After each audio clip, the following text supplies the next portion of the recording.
violencia, por no tener respeto al ser humano y su existencia. Pasan los días y son cortos, Dedicado para todos aquellos que anhelan un vivir. sobreviven y luchan en medio de un mundo desesperado, inesperado. Aquellos niños que soñaron Que podrían lograr correr al ver un mundo mucho más mejor. como dice, Este mundo ya no puede más, y es porque vivimos sin pensar. El tiempo pasa y no ha de esperar. La tierra muere por su mal, vivir por solo incomprensión. Cansado el mundo está de girar. No, no, no.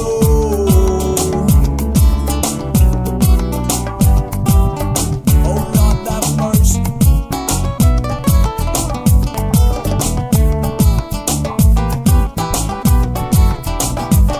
Yo what's up, es de MACHADO. Yo Honey Pot, redactando algunos episodios. Son compilados entre los días de ayer y hoy. Yo, hechos que suceden a tu alrededor. Ni cuenta te das de lo aquello que tu mente experimenta. Jala de lo sucedido, sentado en un sofá. Tus cinco sentidos navegan por los titulares que giran en torno a la maldad, violencia, mentira y odio. Desde los noticieros es el mismo episodio. Que personas expuestas se encuentran dispuestas a encontrar respuestas. Buscando los cuerpos en puertos, se encuentran trabajo, les cuesta. La tierra se escama si lo puedes tú ver. Yo te pregunto, estoy última vez que lo que pasa, my friend, en tu wicked soul. Pues somos culpables de toda depresión. Miramos todo al revés sin solución.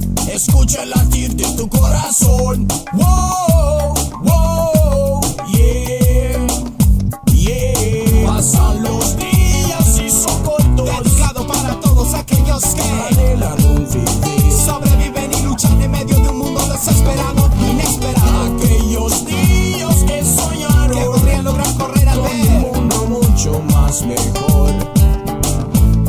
como dice.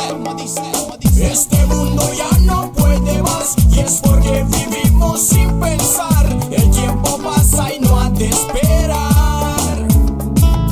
La tierra muere por su mal, vivir por solo incomprensión. Cansado el mundo está de girar. Ahora ya no puedo resistir a toda esta situación. Cambia tu vida en Heaven Lovin'. Escucha el grito del silencio de tu corazón. ¿Qué es lo que pasa, my friend, en tu wicked soul? Escucha el latir de tu corazón. Este mundo ya no puede más, y es porque vivimos sin pensar. El tiempo pasa y no ha de esperar. La tierra muere por su mal, vivir por solo incomprensión. Cansado el mundo está de girar. Este mundo ya no puede más, y es porque vivimos sin pensar. El tiempo pasa y no ha de esperar. La tierra muere por su mal,